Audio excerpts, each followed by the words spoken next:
تعرفي تتكلمي عن احتياجاتك. طب لو انت مش عارفه هتكلمي عن احتياجاتك ازاي؟ عايزه تاخدي ورقه وقلم وتكتبي معايا، ابدأي خدي ورقه وقلم واكتبي ورايا، يا ريت.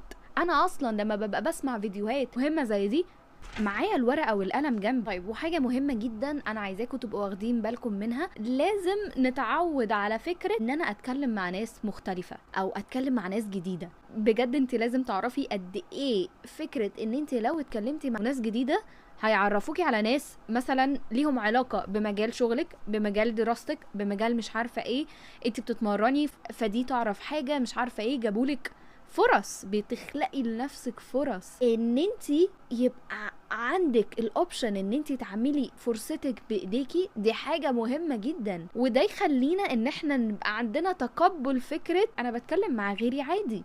انا مش هفضل في القوقعة الصغيرة اللي انا حاطة نفسي فيها واسال نفسي هو انا ليه ما بيجيليش حاجات انا نفسي فيها، او ان انا يجيلي فرصه في المجال اللي انا نفسي فيه وانا اصلا قافله على نفسي. انا قافله على نفسي ومش عايزه اتكلم مع حد ومش عايزه احاول اصلا. طب وبعدين؟ طب انا هستفيد ايه؟ مش هتستفيدي اي حاجه. لازم تتقبلي فكرة ان احنا اصلا الناس بجد، بصي الناس بتحب تتكلم عادي جدا.